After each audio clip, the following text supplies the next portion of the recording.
What's up, everybody, and welcome to a special holiday edition of the SP and Bushy Show. I'm SP, he's Bushy. Bushy, happy holidays, Merry Christmas to you. Happy holidays, my man. Merry Christmas to you as well. I mean, I know you're still kind of new to this whole Christmas thing, man. Are you still enjoying it? Oh, absolutely. It's fun, putting up the tree, doing all the stuff that I never got to do. It's time consuming, but it's worth it in the end because it's fun to see it and crash out in front of it. Yeah, it is. It is amazing. Yes, I'm very excited. Obviously Christmas is, as we're recording this, 4 days away. So just getting all excited. I mean, here we go in the holiday season. I mean, it's taken a little bit of lackluster because I work in retail, so it's just like, that type of thing. So, but still trying to get in the spirit. Trying to watch some amazing movies and all that. Obviously in our first podcast, for the Bowl preview, we talked about Die Hard a lot. So, gotta watch the Die Hard. Oh, yeah, absolutely. Got to watch them. I mean, you got to watch at least the first four of them. They're all good. First two are Christmas movies, though. Yes, the first two are Christmas movies. I mean, it's just, I think a lot of people, I know one gets like all the attention, but it's just, I think people forget, like, yeah, two is kind of two is a Christmas movie as well, because it takes place, yes, right around Christmas time as well. And there's a lot more snow in two than there is in one. Yeah, absolutely. Obviously, the scene has changed to Washington, D.C., and it's an airport. But, I mean, it's the same great stuff you expect from a Die Hard movie. It's fantastic action. And once again, he's trying to reunite with his wife on Christmas. And so he's just trying to overcome the obstacles to do that, thus making it a Christmas movie. Exactly. Yes, and somehow she's stuck in the plane with the reporter from from the first one. I mean, what are the odds with that happening? I mean, seriously, what's the odds? That's like 500,000 to 1 or something like that. That's the bad part of the movie. It's like they felt like they had to find a way to shoehorn in the reporter guy from the first one. Yes, even though I mean, it works well, and the dynamic of her kind of beating him up at the end works. But at the end of the day, it was the odds of it happening are 1,000,000 to 1. Should never happen. I know, it's just crazy. I mean, it's just like, okay, this guy's an LA reporter. I mean, it's like, what is he doing in Washington D.C., that type of thing. I mean, it's just crazy. And I just don't understand it. Like, it's just, and they happen to be in the same plane at the going on the same flight at the same time, going to the exact same city. Yeah, like I said, that one was a little. Well, so it's not like he's flying from Colorado Springs or something where you're like running into people, like you may know. Like, LA is massive, and the odds of them both flying to Washington D.C. Yeah, that's a huge plot hole. Yeah, it is a huge plot hole, and I always like the bad guys too as well. I mean, I don't get me wrong, they're no Hans Gruber or anything like that, or European, an all-star team of European terrorists, But I always like the second ones as well. I always enjoy two. I always like two. I think two is a very underrated, like, amazing action movie. It's a very good movie. Like you said, they already did the European thing great in the first one, so I like that they did kind of like the U.S. military guys going rogue in the second one. I think that was a good choice. I think it was well done. The idea of introducing the bad guy doing naked yoga was kind of weird, but or naked Tai Chi or whatever he's doing, kind of weird. But still, I mean, aside from that, it was well done. Yeah, the only worst part about it is that we don't really get a ton of Reginald VelJohnson, really. I mean, that's the only part. Yeah. I feel like we needed more Reginald VelJohnson rather than just like the one scene where it's like, oh, remember, hey, they're still kind of buddies. I want them to be kind of part of it. I would have loved him to be stuck in the airplane too, with the reporter and Bruce Willis's wife. Right, or he could have been stuck up there with his wife instead of the reporter guy, because then they would have made more stakes for John McClane. But like I said, I like that they found at least a spot for him to get in. It was better than no Reginald VelJohnson at all. Yeah, that is true. Yeah, I would have loved to if they had maybe the the deputy detective too. I mean, you know what? If the reporters at the plane, just add the deputy detective too. Okay, let's just bring everybody back. then that's somehow really they're in this plane together.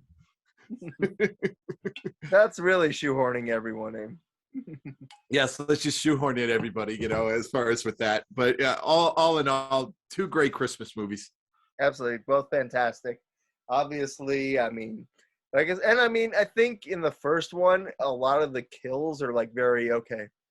He just shoots the guy, kills, which is good, and it adds to the realism of the action. But I mean, in the second one, you get some very like graphic and kind of over the top kills too. Oh yeah, just very over the top. Yeah, I mean, if really, it feels like a real action movie where I feel like that could happen with the first Die Hard, with like, there's some over the top stuff, but you feel like most of the stuff, yeah, that's kind of believable. Yeah, with two, it's kind of like an '80s unbelievable action movie, where it's just Right. like, kind of getting in that Schwarzenegger Commando kind of way, where it's just him against the entire army, and somehow Schwarzenegger wins. That's true. Yeah. I mean, he does kind of shove the one guy into like the luggage thing, like the luggage sorter. And Yeah, I mean, there's some deaths in that one. So who do you like better? Did you like the deputy chief in Die Hard 1, or Dennis Franz's character in Die Hard 2? I mean, I gotta go with the deputy chief. Dennis Franz in Die Hard 2 is basically just doing an impression of the deputy chief. Okay. What about you? You know what? I like Dennis Franz for some reason. Like, I don't get me wrong. I love Paul the Gleason. deputy chief. Even though, yes, he's been Paul Gleason. just basically an a-hole in every movie he's in. Still, it's not his peak a-holeness though. In a movie, it has to be Johnny Be Good though. It's Johnny Be Good over the Breakfast Club to me. Like, at least the guy has at least a little bit of sympathy or something like that in the Breakfast Club. But Johnny Be Good, that guy's just like a total dick. Like, he's seriously, like, he really is. He's just a total asshole, total dick. All he cares about is himself. My favorite Paul Gleason thing, I mean, obviously he's great in Die Hard, but it's going to be a movie that we're going to talk about, or I'm going to talk about later in this podcast, and that is the film Trading Places. And he is a classic a-hole in that one as well. He's got very few scenes, but he's a great a-hole in that one as well. Yes, he's an amazing a-hole in that, and I mean, it's just crazy. I mean, but I think his most a-holeness, I think, is in Johnny Be Good. I actually really like him in National Lampoon's Van Wilder. He's in it He is good as well as the absolutely. teacher, and I actually really like him in the role too, even though it's like very, very limited as well. Yeah. It's just great to kind of see him again. Absolutely. Always good to see Paul Gleason, the late Paul Gleason. So Yeah. Well, it's just weird too. It just sucks that they really got rid of all the Christmas elements in the Die Hard movies. It's like 1, 2 was Christmas. right. I feel like Die Hard with a Vengeance had taken in a place, in Christmas. Live Free or Die Hard, A Good Day to Die Hard. I feel like it would have been tough. It would be like, okay, come on, how many times is this going to happen to him on Christmas?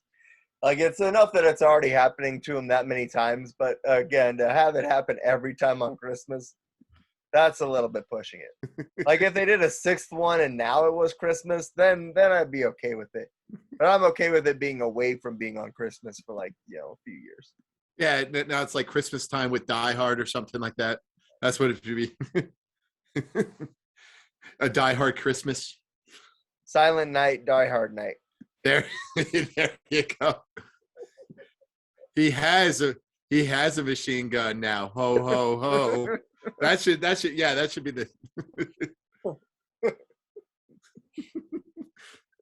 Love it. It is amazing. I can't believe there's people out there that don't think it's like a Christmas movie. Like, seriously, there's all these references to Christmas. They're at a Christmas party. Like, yeah, it's Christmas in LA. Okay, yes, there's no snow. But I just don't get it with people. But again, I mean, the nature of the plot. I mean, once again, you go back and it's like Rudolph and all these other ones, or like Elf, even. It's about and Home Alone, all these ones that are considered Christmas classics. It's all about them trying to reunite with their families on Christmas. And at the end of the day, that is what Die Hard is about. He's trying to reunite with his wife on Christmas. On Christmas, yeah. There just happens. Maybe different, whether it's Two Thieves and Home Alone or the New York City or the park rangers, the Central Park Rangers and Elf, like that are trying to stop them. The obstacles may be different, but it's the same concept of trying to reunite with your family and family being so important at the holidays. Exactly. Yes, and That's he it. just happens to have to take down an all-star team of European terrorists. That's really Right. just the whole case. He's just trying to reunite with his family. So just because the thieves he's trying to take down are better thieves than Harry and Marv from Home Alone, it's not a Christmas movie? Come on. I know it's ridiculous. I mean, it's just. I mean, also, I was just kind of thinking about this because I was watching the two Home Alone movies last week. They were on. I had to watch them. I mean, it's I feel just like they've like been these on guys are supposedly. These nonstop. guys are. Oh yeah, these guys are supposed to be like these. Apparently, these, I guess, smart criminals because they've avoided the law a while now, and obviously they found a way to break out of jail, but they can't outsmart, like an 8-9-year-old. That's always like a weird thing to me. Like it's just like, okay, they're smart enough to get out of jail, but they can't outsmart a 9-year-old who's apparently this amazing genius. Conjure up these traps. Yeah. Well, I mean, once again, if we're going to talk about plot holes, like, let's talk about it. Because, like, the second one, the odds of them trying to rob New York when he's there, like, it's Oh once yeah, just crazy.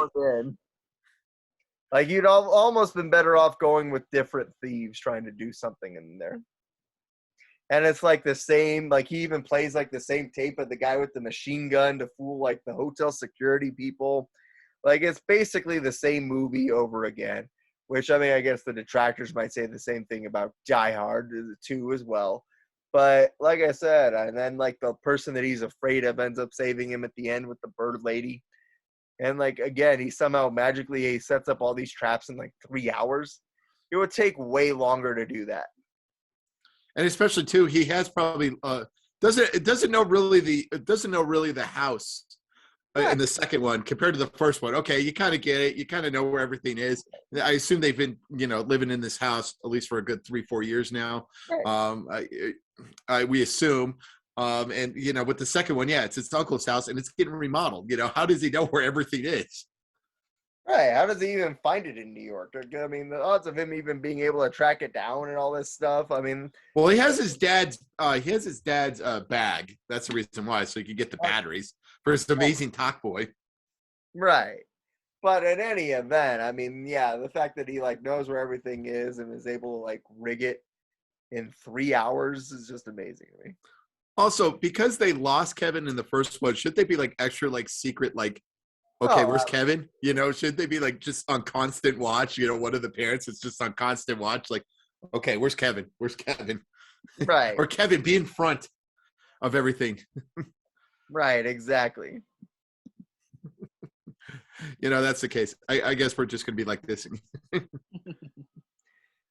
Yeah, I mean, I think it's ridiculous too, and like, I mean, you talk about shoehorning it in. It felt like, okay, like they're just shoehorning it into the same place and all the same characters, almost in the same positions. You're right. It's basically, yeah, you're right. It's don't get me wrong. I love both of them. It just happens. Yeah, the plot of Home Alone 2 is just the plot of Home Alone 1, except it's in New York this time. Right. Exactly. Yeah. That's literally all it is. That's all of it. But I still love it. All great classics, great movies. I'll watch it anytime. I mean, I'll watch Home Alone. I feel like I haven't watched Home Alone 2 in a while. Because, like I said, it gets a little bit crazy. Like, it gets a little bit. It's not bad. I actually really enjoyed watching it again, Home Alone 2. Also, you would think, like, at this point, that Joe Pesci's character would be like, okay, this kid stopped us last time. Maybe we should just shoot him in the face this time. Either that or just not mess with them. It's just like, okay, screw this kid. Right. Like let's just go to Miami, or let's just go to Nicaragua or something. Let's just get out of the country. Let's just shoot him in the face and throw him in front of a subway car. Make sure. I mean, he does pull out the gun, but apparently, his fingers are just all Oh yeah, that's right. These amazing criminals don't have any guns whatsoever. Like, and someone on the streets of New York with a gun isn't that like out of place? So. No, definitely not. And there's probably several pawn shops that will wave, oh yeah, you guys used to be in jail, especially in New York. Yeah, especially New York in the early 90s. Yeah, I'm sure there's some places you can find a gun. Oh, easily. Yeah. Well, I mean, we can keep like just pointing out our plots and plot holes in Christmas movies, or we can. We initially said we were going to do our favorite Christmas scenes in non-Christmas movies. I can. I mean, did you want to still stick with that? Yes, I'm down with that as well. Really, with the idea, I'm just going to start it off. Really, I mean, what came with the idea with me, I was watching Mean Girls a few weeks back, and obviously the scene, with the Winter's Ball, with obviously Lindsay Lohan and the Plastics together playing Jingle Bell Rock. As far as with that, and it's just like amazing, and it really kind of dawned on me. I'm like, okay, this is a Christmas scene in a non-Christmas movie, so it just made me kind of think about it, because there are a lot of movies that have Christmas scenes, but they're not considered Christmas movies. So I feel like everybody talks about oh, what are all-time classics or something like that. We like to zag here or something like that, and let's talk about Christmas scenes in non-Christmas movies. I mean, you and I already did best sports scenes in a non-sports movie too. So absolutely. Now I feel like this is our forte. So let's talk about it. Yeah, I mean, love the Mean Girls thing. It's still a classic to this day. I mean, it's always funny and really kind of helps with the plot, I guess, a little bit, and it doesn't hurt too. All the girls are very attractive and they look great in their Santa outfits as well. I know we're guys. Let's just put it that way. We're guys. Can't hurt to look at an attractive woman. Right, absolutely. And let's be honest, we're guys. I mean, obviously the girls are attractive, as you mentioned, in the Mean Girls scene. And then on top of it, too, this movie came out when we were like 15, 16 years old. So, again, this is like right at that age where like, oh yeah, this is like the perfect scene for us at this time, obviously. And it is a funny scene too. You ever like kind of kicking the jukebox into the guy's face? Still enjoyable.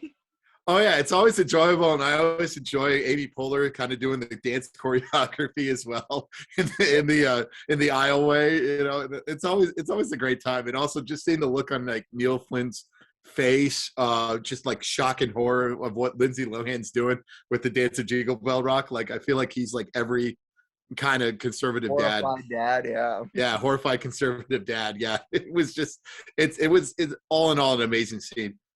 It's a great scene, like I said, and I mean, all four actresses seem to have really good chemistry in this one too, and so I think that helped the scene too. I think all four of them really played their part well. Yeah, well, and give shout outs too for kind of that scene before where you have Damien seeing Christina Aguilera is beautiful.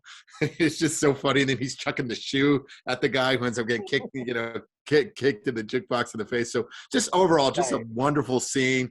Really helps along with I guess with this movie, and it really doesn't hurt too. Just seeing Amanda Seyfried, Rachel McAdams, Lindsay Lohan, and Lacey Chabert. Yeah, just dancing in a nice skimpy Santa outfit. And it's also worth mentioning, since you brought up Damien, the part of where he's giving out the candy cane grams in this movie is also very enjoyable and a very quotable line. 4 for you, Glenn Coco. I just love he speaks very fast too, and none for Christian Wiener. Like he just walks, and no for Christian Wiener just walks out too. Yes, 4 for you, Glenn Coco. You go, Glenn Coco. Yeah, it's just great. I love it. It just adds to the amazingness, and it's just like, wow, like what a great Christmas scene. And I mean, it really is. It's a movie that I think both guys like. It's a popular movie, Mean Girls. I think it's well done. Oh yeah, it's always amazing, and I always seem to watch it, once every probably 2-3 months. I just love watching it, and it's an amazing movie. I still enjoy watching it, and I mean, I bet that helped develop our crush on Lindsay Lohan. I know it started with probably the parent, at least for me, the Parent Trap, but this helped really solidify it. Oh, yeah, absolutely. My God, what an attractive lady. Oh yeah. Well, for this this movie, I feel like was prime Lohan, and then Yeah, and it was all downhill from there for her. yeah, absolutely. I didn't want to say that, but I mean, unfortunately, that's the case. Yeah, that's what it is. In any event, I mean, it's a good movie, a great movie. Let's talk a little bit about. I mentioned it earlier. Let's talk about it. It was gonna be on my list. Trading Places.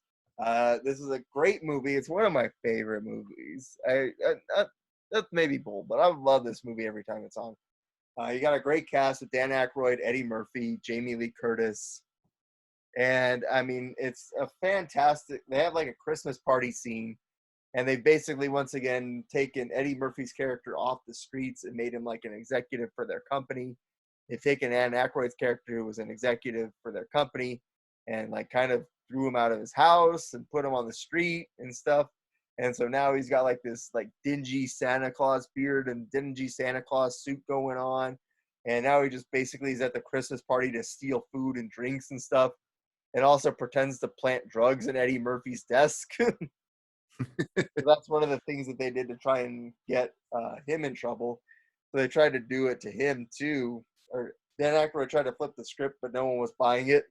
So then he just like leaves with like a gun, and then they like uses the gun to like steal like a salmon that he shoves into his shirt. Yeah, what? Through the Santa beard.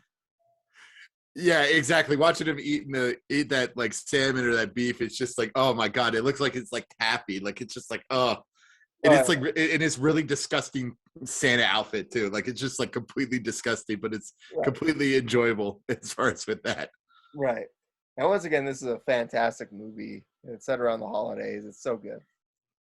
Oh, it is amazing. I love Trading Places. It's an amazing movie, and yeah, watching. I mean, I know it's technically kind of around the new. It's like there's like a New Year's Eve part 2.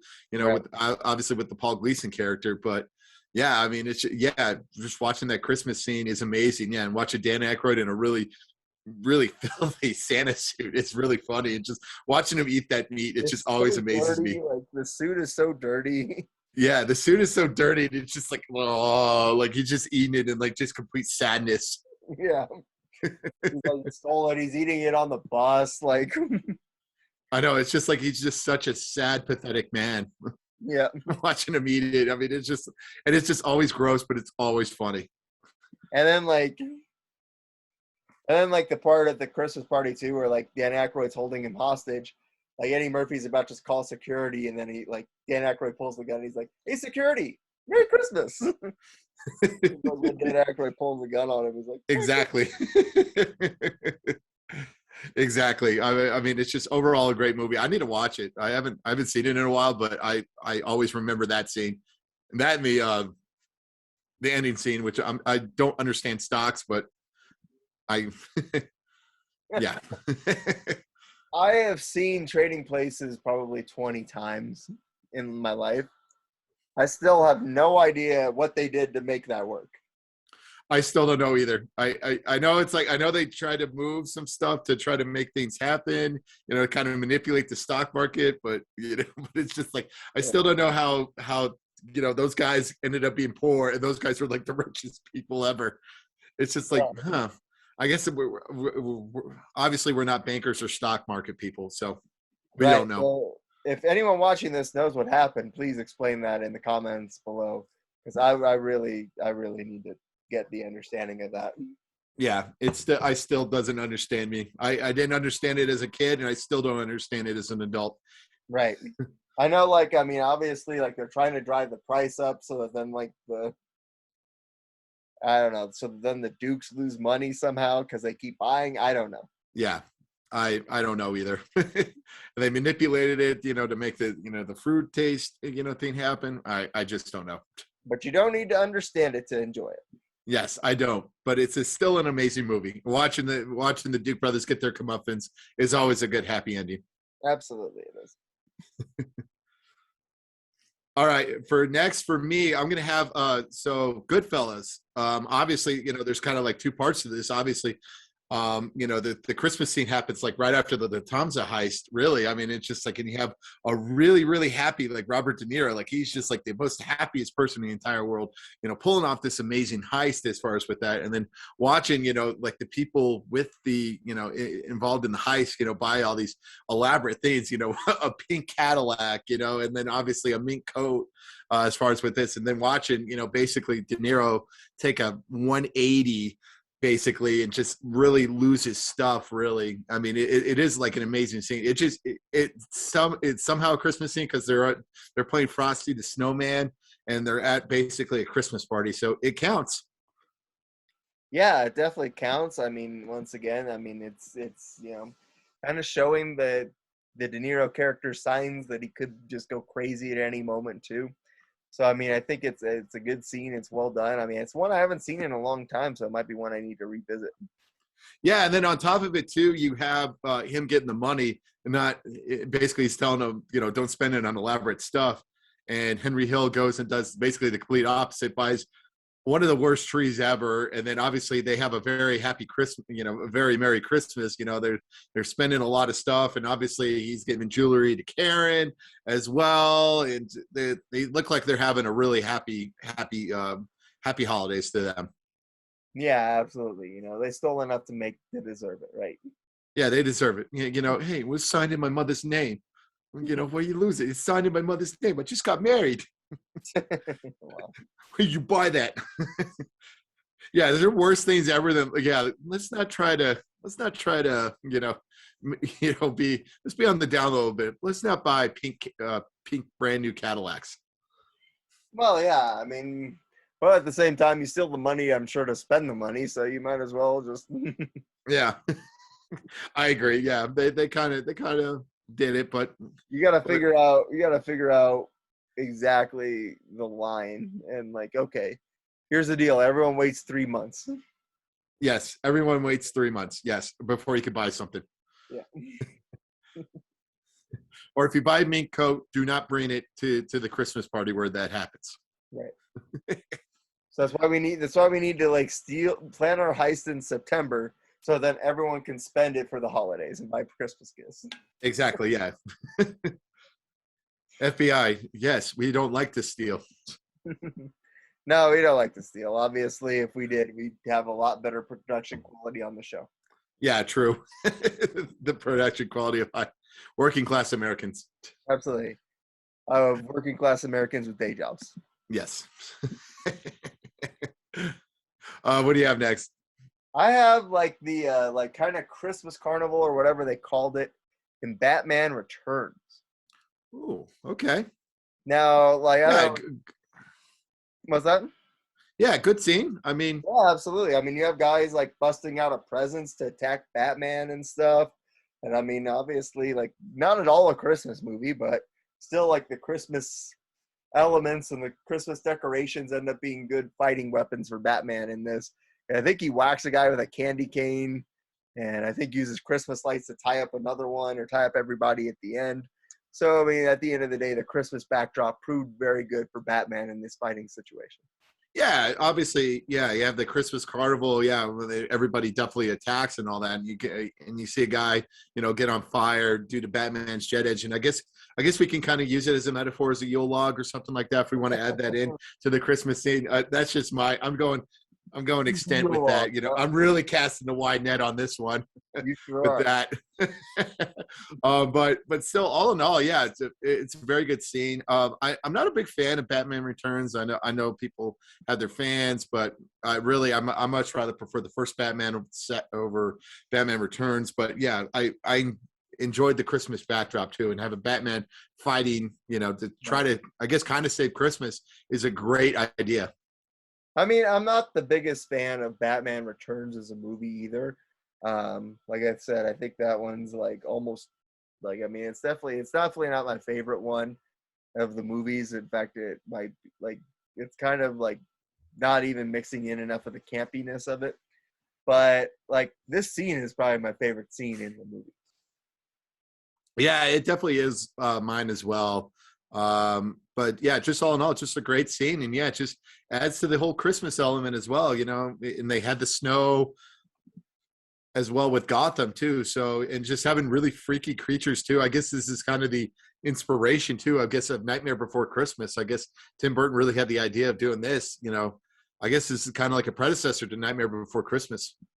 It kind of is, and I mean, obviously, some of the guys that are attacking were wearing skulls and stuff like that. So yeah, I mean, it definitely is. Definitely kind of has that Halloween element at Christmas that he would later employ with Nightmare Before Christmas. I agree.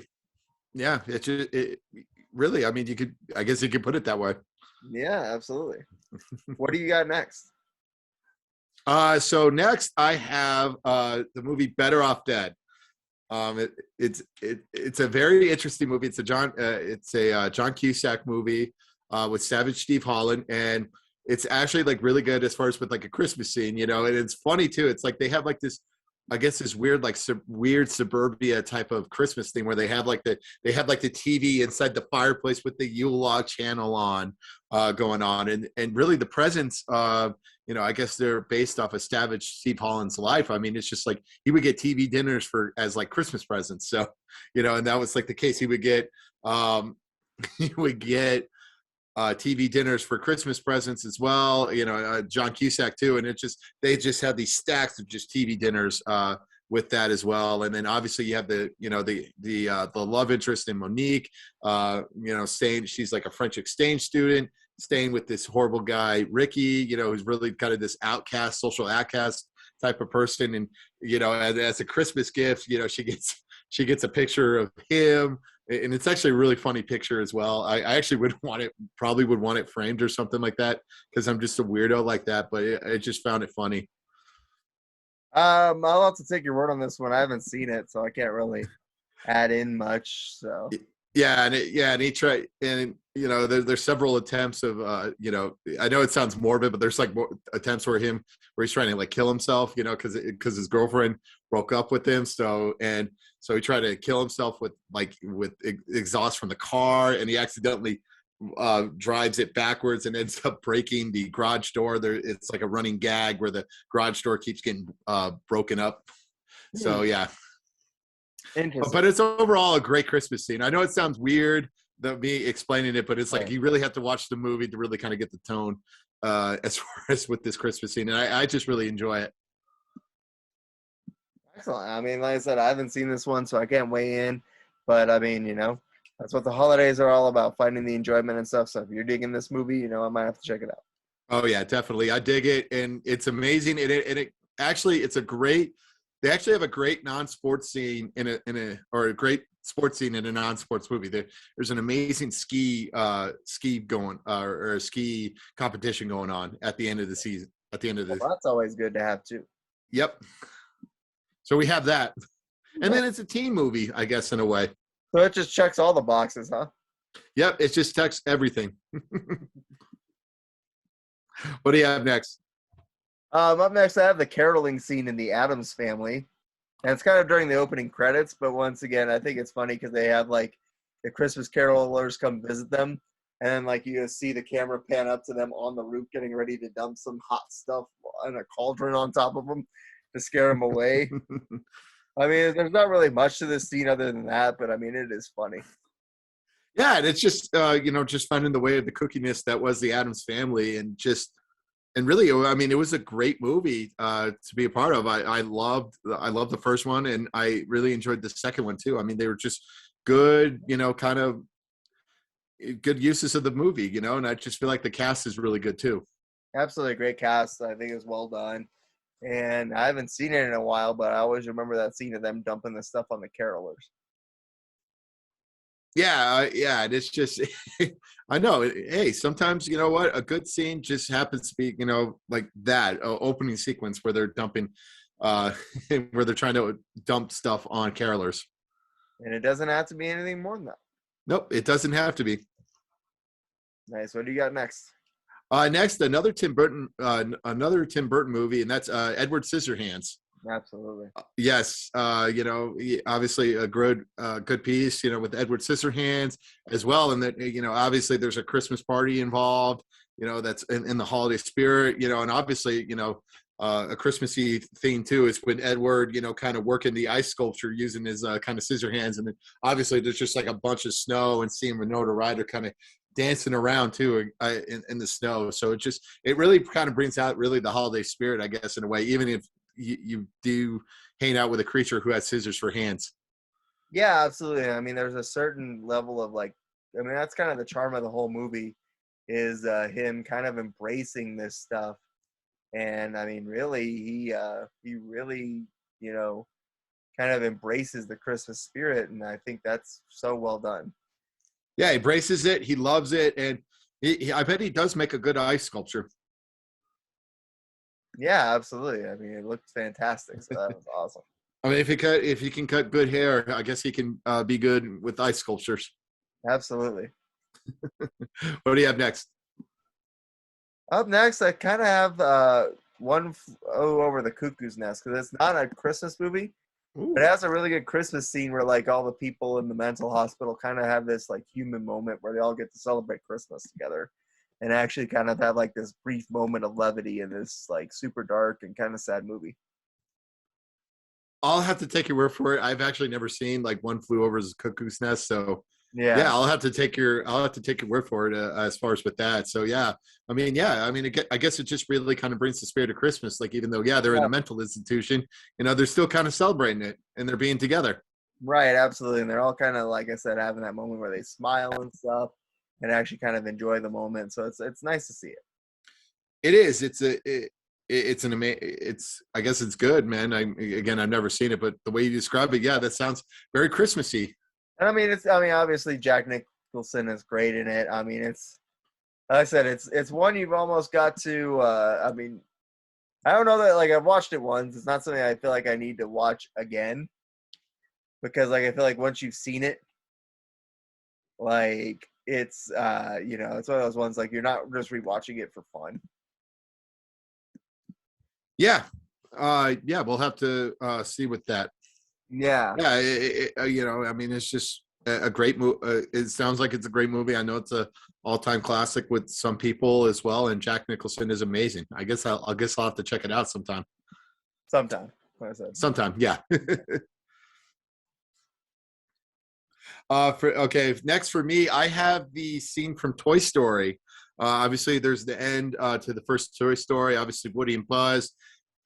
They come together, become friends. Really, they become best buddies and all that. And then obviously there's an ending scene now as well, where there's a Christmas scene. It's Christmas time now, and obviously this is with the army guys looking at what the presents are, so they can tell all the other toys, so other toys won't get jealous. Obviously, you have a great thing too with Mr. Potato Head getting a Mrs. Potato Head, so that's always good.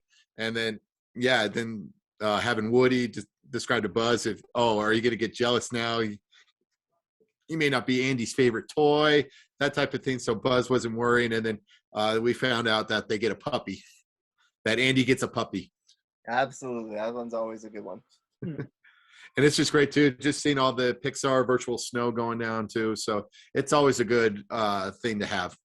Well, that one, I mean, is really one of the best, one of the best movies in general. It's such a great film. And I mean, it is fantastic. Yeah, just an overall a great film, and just having a fun Christmassy type of scene. I guess they really kind of end it. Really puts the bow on top of this perfect movie. It does. What do you have next? I mean, I don't really have a lot more. The one that I was thinking of, I think, is my last one right now. I mean, it's not a great Christmas scene, but yeah, it's in the movie Rocky, obviously. And a lot of the Rocky movies have like a certain Christmas element to them.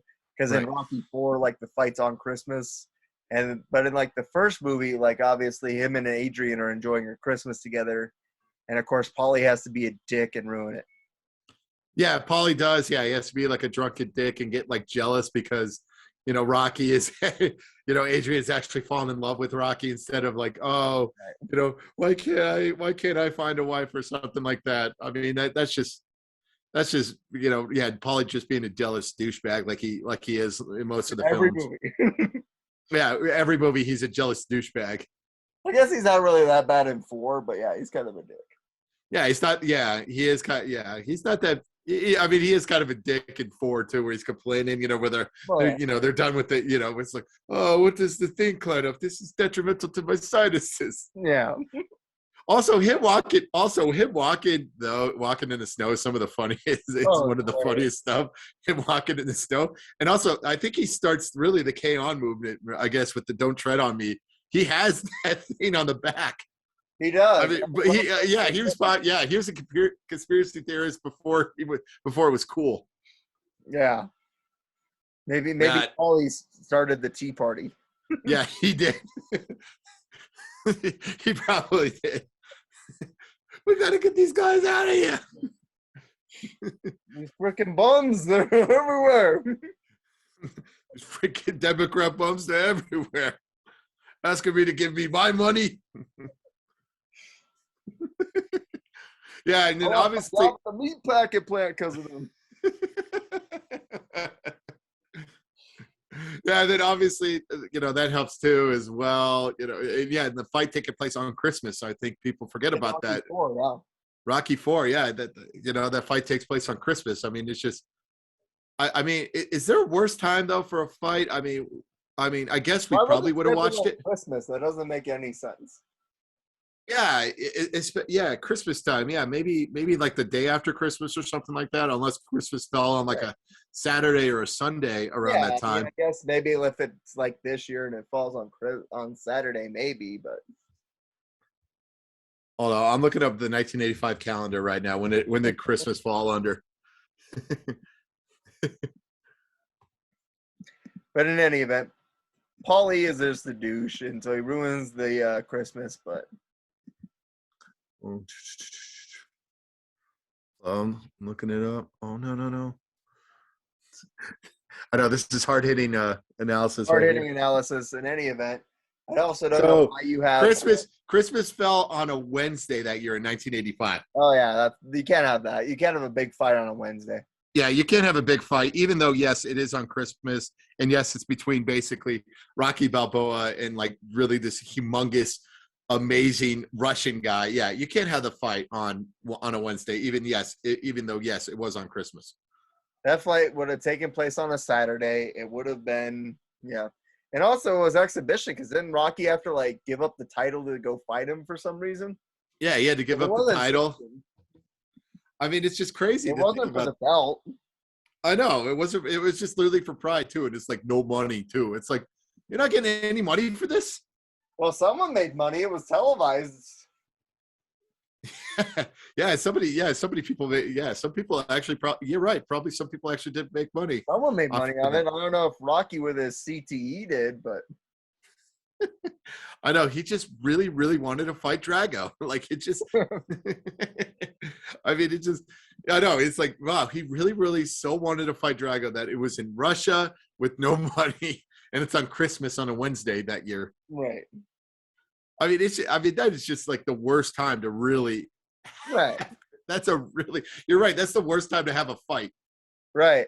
Hey, kids, we just finished opening presents. I want to watch Rocky beat up this Russian guy. I mean, toys in the other room. I mean, it's funny, too, because it's like, I guess we're in Moscow, okay? Right. Which, to be fair, I don't know what the Russian tradition of Christmas is. Yeah. Or how strictly they follow it. Maybe that's the best day to fight in Russia. I don't know. Okay, in Russia, it takes place in Moscow too. So, so it looks like it's 8 hours ahead for people in New York. So obviously in Eastern Time Zone. So it takes place 10 hours from here because we're in Colorado. I mean, when are they having this fight? At 7 a.m. Yeah, when are they having this fight? Like, it's crazy. It looks like it's at night. According to seeing the scene with the kids. But how can it be both at night in Russia and at night in the U.S.? It can't. So obviously the fight took place on the 26th, I guess. The fight took place on the 26th in Russia. And I guess that they want like an 8, yeah. But really, it's terrible. I mean, seriously. Well, usually the kid's probably in the dark watching it because it's probably 4 a.m. in this time. You're right, yeah, because I mean, if they wanted to get like an 8 p.m. or like a 9 p.m. like Eastern time, I mean, seriously, I mean, they're fighting it. Yeah, you're right. The Russians wouldn't start it to start it at a convenient time for us. Yeah, the fight takes place on the I guess does the fight take place on Christmas, in Moscow, or does it take place in Christmas, in like the United States area, Right. Yeah, so technically maybe it could be Christmas Eve. His son's probably wondering where Santa is. That's probably why he's up watching the fight. The robot was the Santa, the robot was Santa. Oh yeah. It's just just looking at it. Yeah, it's 8 hours. That's a good point, yeah. I've never really thought about that and why the fight was on Christmas. And that means, like I said, you'd have to wake up at Christmas morning to watch the fight here in the U.S. Okay, so let's just let's just assume it's probably 8 a.m. or 8 p.m. Moscow time. On a Wednesday in Moscow time, yeah. No, it wasn't 8 a.m. on a Wednesday in Moscow. No, 8 p.m. I'm thinking, okay, let's see. They were hosting it. They hosted it at 8 p.m. Moscow time. 8 p.m. Moscow time on Christmas. Okay, so we're having that. Actually, probably 8 p.m. by the time the undercard was done. Yeah, but you think there was an undercard? What was the undercard? I really want to know. Was it like a showcase between two like boxers or something? Is there an undercard to this fight? I don't think there's an undercard. Yeah, it was a Tommy Gunn versus whoever like the Russian equivalent of Tommy Gunn was. Boris the Knuckler Shankov. That's what it is. Tommy Gunn versus Boris, aka 47 Sikovsky. No, here we go. No, it's Clubber Lane against Carlos. It's Clubber Lane against Sergey the Bear. Knock off a chop. Exactly. It's just so bad. Yeah, the fight takes place at probably 8 p.m. We assume 8 p.m. Yeah, Moscow time. Right. You said so 10 hours difference. Yeah. So the fight would take place at 10 a.m. on Christmas, like if it was here, and then it would take place at noon. 15 hours, right? No, it's 8 hours. Only 8 hours difference. It's 8 hours. Yeah, from the Eastern time zone, so it's 10 hours. Okay. Okay, so so it would take place at like 10 a.m. Yeah, 10 a.m. here, or no, yeah. Well, if it says I want to watch a fight like 10 a.m. on a Wednesday Christmas morning. You're right. It's one of those. Hey kids, we're done with presents. Now time to watch Rocky. Oh, now we've just gone into such a deep dive on plot holes, and I love it. We're not movies. Hey, Santa came, kids. He bought you the Rocky Drago fight. Yeah.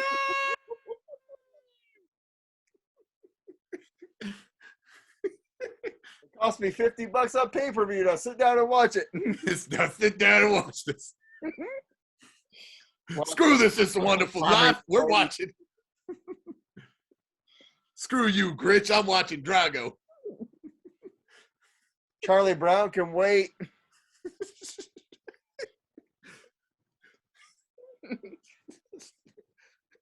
Mom. Goodbye, Bedford Falls. It's time for Moscow. It's time for the Modown in Moscow.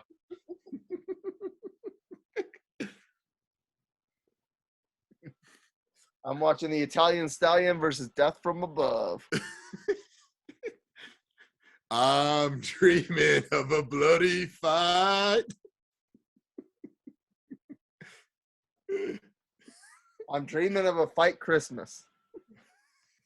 Just like the ones I used to know. Oh yeah.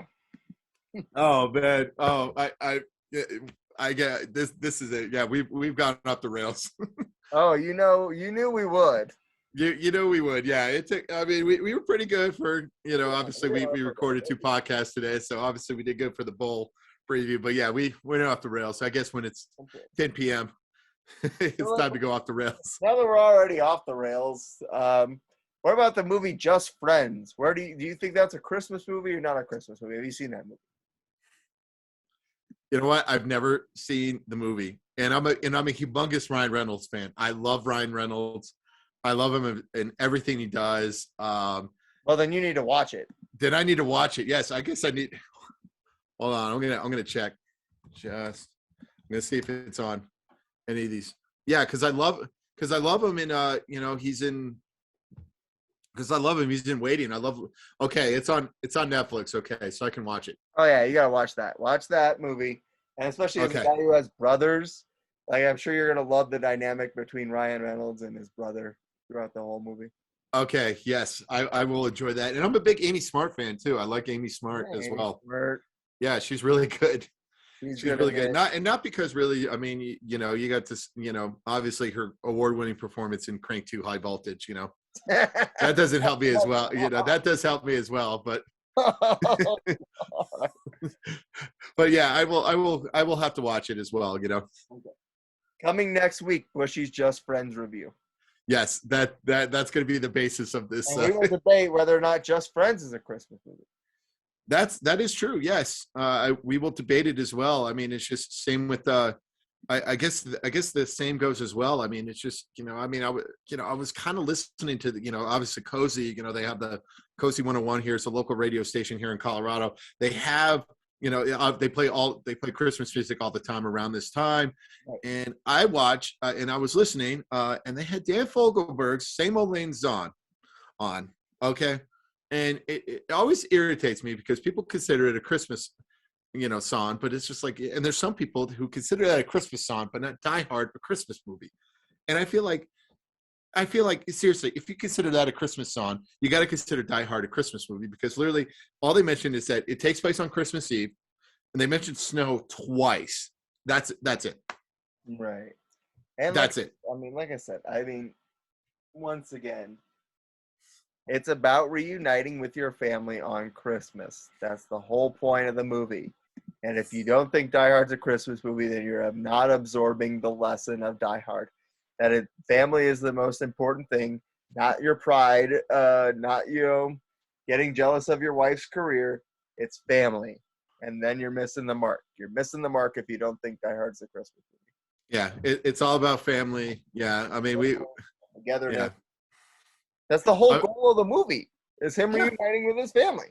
He's reunited with his family. He just has to fight an all-star team of European terrorists. That's all. Right. In his bare feet. How is it any different than Home Alone, where he's having to fight off two thieves to reunite with his family? It's not. The same. It's the same. Yeah. It's the same. I mean, it's just, it's amazing. And yeah, I mean, Die Hard is a Christmas movie. I'm sorry. There is. I mean, who people don't know, you know what? There's just no stupid questions, just stupid people. Exactly. Really, that's just the case. I mean, it's just, yeah. But I mean, I enjoyed our time, and enjoyed talking about, the time zones of Moscow, Russia for our Rocky IV fight. Yeah. Did you have anything any Christmas movies or non-Christmas movie scenes that you didn't get to that you wanted to talk about? There is one that we kind of left out, and that's the scene from Step Brothers. Yeah, with but I just feel like that Rocky IV thing was kind of the end. That's why I personally felt like. But Step Brothers is really funny. Obviously, yeah, when they get the whole cans and they're acting really childish with the whole cans, and then obviously it's funny too when they have the second sleepwalking scene and they're chucking the presents all out. I mean, it was just all along a good callback to a funny joke. It is, absolutely. I mean, that movie's hilarious, and I mean, the comedic chemistry between John C. Reilly and Will Ferrell is fantastic. Yes, it's fantastic, and it's really. I guess it's really kind of a shame. I mean, they did like one more movie together, and that's it. Well, they did the Sherlock Holmes movie, which I mean, it wasn't that good. Yeah, it really is a shame. I like Talladega Nights a little better than I like Step Brothers. I like Talladega Nights better. I like both. They're both very funny, and it's just really just a shame that they did that Sherlock movie, and that's really kind of it. They really haven't done anything else. I wish they would do probably maybe one more movie. I feel like there's one more kind of in him type of good movie. Same with Owen Wilson and Vince Vaughn, because I watched The Internship and I watched Wedding Crashers, and yeah, The Internship is a vastly underrated movie. It is vastly underrated. It is really funny. It's just a very good movie. It is a very good movie. Usually when I work out, when I do 30 minutes of cardio, I like to watch a movie.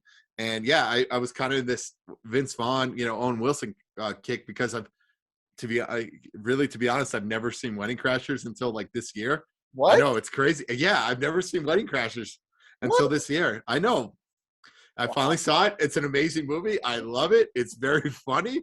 And then yeah, it made me want to see The Internship. I remember seeing it on cable, and so I got to see like the non-cable. I got to see the actual movie. And my God, what a glorious movie! It's fantastic. I mean, I like this, this part where they teach, I mean, the young kids to party and obviously, but I mean, they still are like, good leaders for that group of kids. And it worked out. It was hilarious. I like The Internship. That one doesn't get enough love. Obviously, Wedding Crashers gets a ton of love. And I love Will Ferrell. We'll have to do another list because Will Ferrell in Wedding Crashers is like one of the best, like just all time guys who's just in like one or two scenes in the movie, really just making the movie. Yeah, exactly. Yeah, Wedding Crashers does just that. I guess we could do like just like a Vince Vaughn list, just Vince Vaughn movies where they have like the one scene where this one guy just completely tears the scene apart and it's amazing. Obviously in Dodgeball too with the Lance Armstrong scene. I mean, yeah, even though Lance Armstrong's a little bit dated now that he's kind of come out and like said he's cheated, but I mean, just think about it in the moment. It really was one of the funniest effing scenes in that movie. Like, it really is. Yeah, it's just like, yeah, I was diagnosed with brain, lung, and testicular cancer all at the same time. What are you dying of? I mean, it's really funny. I mean, yeah, I know it's aged a little bit bad, because of all the scandal that's going on, but it's just, at the moment, my God, that was one of the funniest cameos ever. So funny. It is. And yeah, I mean, just overall, and you'll hear Bushy's review on Just Friends next week. Do it. I will. I'll watch it. I'll watch it tomorrow. I'm a big Ryan Reynolds fan, and I'm a big Amy Smart fan. Just give me that. If you love Ryan Reynolds, you're gonna love Just Friends. Okay, good. I know. I'm a big fan of his, and yeah. Oh, he's so good. I guess we need to watch Free Guy then. Oh, I'll watch that too. That's very good. You seen it too? Yeah. Oh man. See, I'm not with it with the kids when it comes to movies.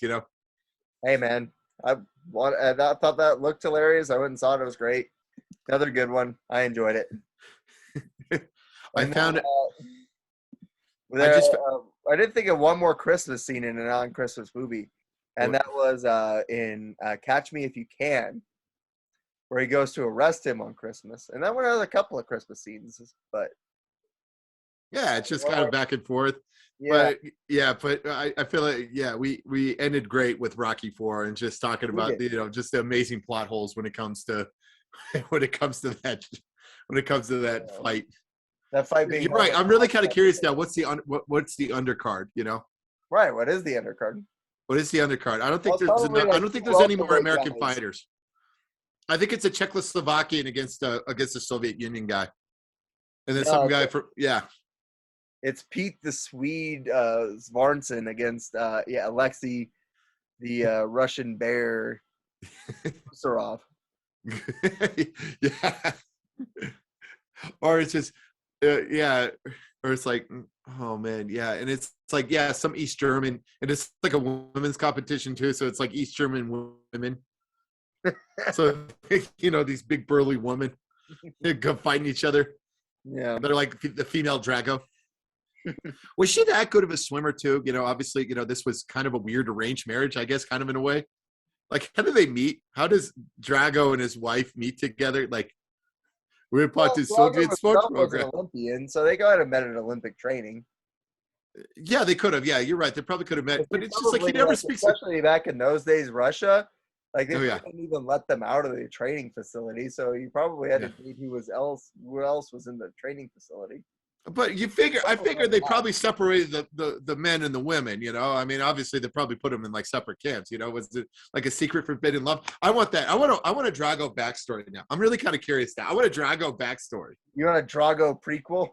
I want a Drago prequel now. Yeah. They really missed the ball on that. Drago too. Yes. How does he attract, obviously, the girl, does he come up, I like you? Oh yeah, no, I want a movie where Drago has a spit game. That would be great. He has a spit game, I like you. And he only has to says like 4 or 5 words. Oh, yeah, it says like 53 words in the whole movie, I think. Total. Go get beer.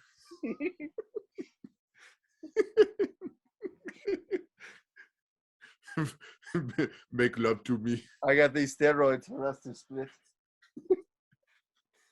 Drago. Oh my God. Okay, I'm gonna get a little dirty. Okay, Drago, what happened? If I came, I came.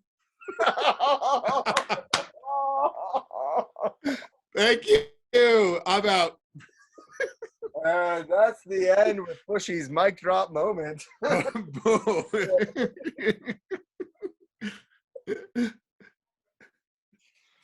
That is it. Thank you. If you made it to the end of this episode, you were rewarded with that mic drop moment. Yes.